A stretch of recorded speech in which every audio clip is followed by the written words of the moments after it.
Good evening, and if you hear the thunder in the background, we are so fortunate.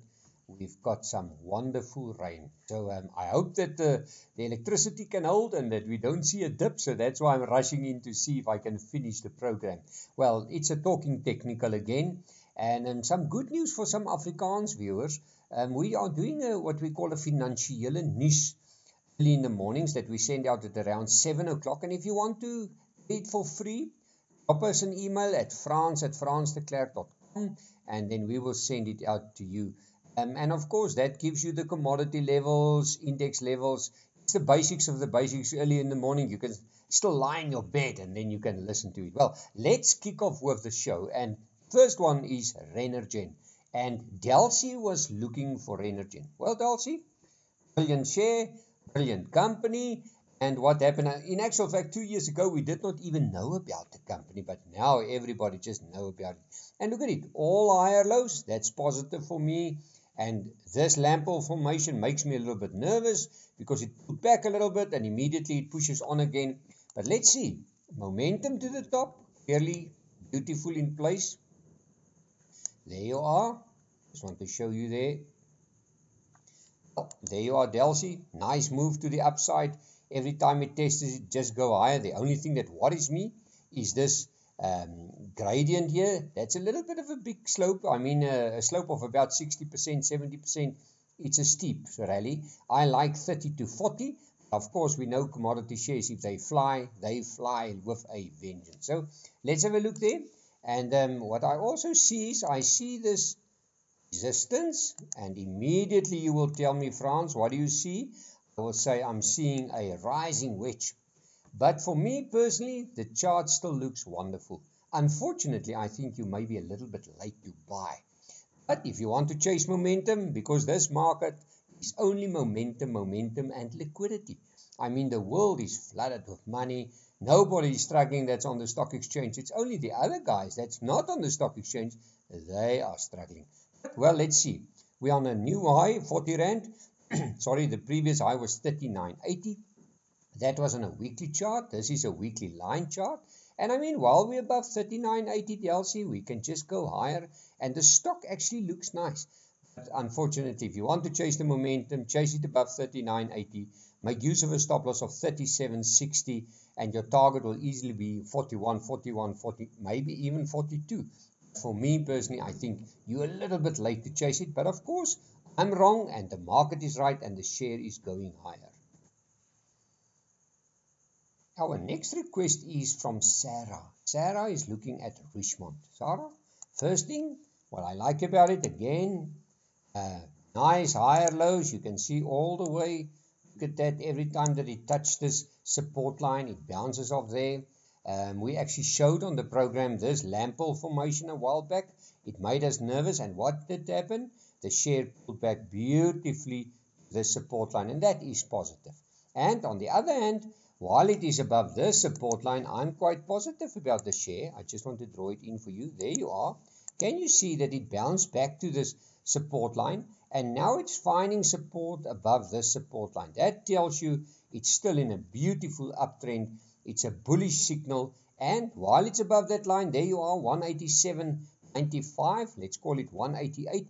The momentum is to the top. If you do want to buy it though, buy it above 188, make use of a stop loss of 178.54. And you know the Rand is quite strong. And if the Rand starts to weaken, Richemont can maybe take off and maybe surprise you, go to 200 Rand and even as high as 215.74, maybe 220.90 in time to come. But this chart looks okay. Richemont is one of the big constituents in the top 40. So remember, if the top 40 goes up, Richemont can easily follow suit. I know it's commodity driven now at the moment, the top 40. I mean, there's nothing wrong with this chart. Nice tight stop loss and maybe momentum to the upside to happen. Well, Nelly is asking about Palladium. Now, I can remember a few years back, nobody even knew the name Palladium. But nowadays, Palladium is one of the big profit drivers for the big platinum companies like Impala Platinum, Royal Bafokeng, Northern, all those big players. They do some palladium in their product, what they call the platinum group metals. And I mean, it's still flying. And first of all, nearly look at this. The momentum to the top is still clearly in place. Nice slope there. But what I do worry about is, look at this. There was a high of about 2706. Found some resistance there. It went a little bit higher, almost reached for 3000, and it sold off there.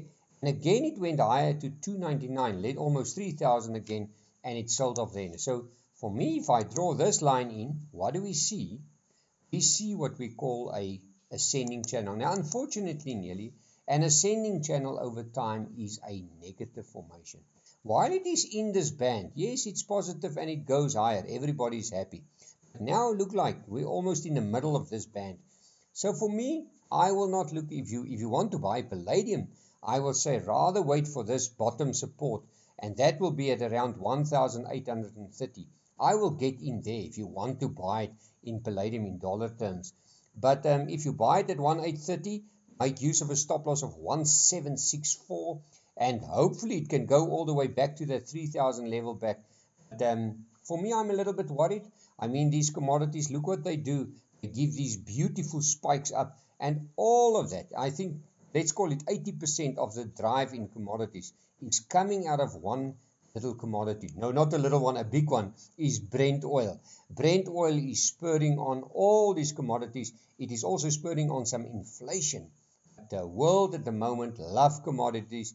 I can remember a few years back that everybody hated commodities, but now it's the flavor of not the month, the week, it's some of the flavor of the year. So yes, let's see. But in the middle here, I'm a little bit nervous just to say buy it around there. I will probably wait for this line to be tested before I will look at the chart if I was you. Freddie is asking about Nicholas Financial. It is listed on the NASDAQ. Now, Freddie, what I don't like about the share, it's almost like palladium. You will immediately say to me, listen, Frans, maybe we see an inverse head and shoulder. This is a weekly chart coming all the way from 2016, and maybe you are quite right. Let's just do that. I'm going to draw that line in. There you are. If you look at this line, then you can see there is some strong resistance around this $12.14 level. Now, yes, we can see a left shoulder. We can see a head.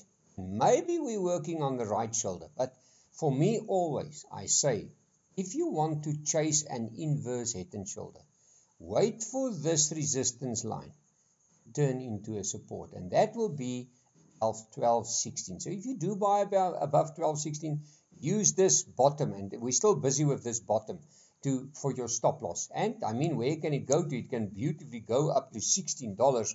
This inverse head and shoulder play out. For me, I'm a little bit worried because there's a top, there's another top, there's another top, and there's one golden rule that I always like to follow. If you've got a share that's close to its top, and the market is also not far from its top, what happens if the market starts to pull back? You can easily see that your favorite company or your favorite chart can also pull back. So yes, be a little bit nervous. For me, it's a little bit early days. I will not buy it unless this neckline turns into a support. At the moment, I'm very, very nervous on the chart because it can easily be a triple top. I mean, this triple top is far from starting to have an effect on the chart. So let's play a little bit poker first, sit on your hand, and we can always look at this chart maybe in a week or two again. Well, Tabo, you were looking for Unity Software, also listed on the NASDAQ, New York Stock Exchange, sorry. And I mean, look at this chart. Can you believe it? It was $200, not far from here. I mean, that was in November 21. Now it is just above 80. I mean, it almost lost everything that it gained from April last year all the way to the top. For me personally, what I like about this chart, Tabo, is look at this. There's a beautiful waterfall formation. You can also count 1, 2, 3, 4, 5. Beautiful 5 waves to the downside. I like this. And for me personally, I will say to maybe have what we call a double bottom. There's a bottom. There's another bottom. And for me personally, I will maybe look at buying the share. When it gets above this line there. There you are. If it can get above that little line there, and that is 104.70. Then maybe we can see the first higher high, and that will be positive for me. Then I can say, yes, the chart wants to recover, and maybe we see early signs that this double bottom is calling for some other investors to get involved. So yes, if you do buy it above that resistance line, I will make use of a stop loss of 78.20. And if I use 78.20 and it really starts to pick up, where's my targets? My target is 112.06. There you are, 122.54, 125.13, and 139.90, and even as high as 145.60. But I want to show you something here. Interesting, we always talk about head and shoulder formations on the program, and this is now a classic head and shoulder, but with a skew neckline. Yes, you do find them. I know we all prefer some horizontal lines. But here is now a classic case of a head and shoulder with a skew neckline. And look what happened, just to show you guys, it can happen. There you are, the target from the top of the head, the neckline, and if we just extend that a little bit, let's see where it takes us. That just shows you even a head and shoulder formation with a skew neckline come out, and it played almost out to the T at 85.50. So it just shows you you've got formation sometimes where the neckline or the support or the resistance line is a little bit skewed, but it also sent you a proper signal. And we all know by now that technical analysis is not a cast in stone technique. It's about 80%, 70% correct. Stick to your basics and you will probably get it right. Well, thank you for watching the show, and I hope you enjoyed the thunder here at the back. That tells you that there's some nice rain here. Visit our website www.fransdeklerk.com for more info, and we will chat again.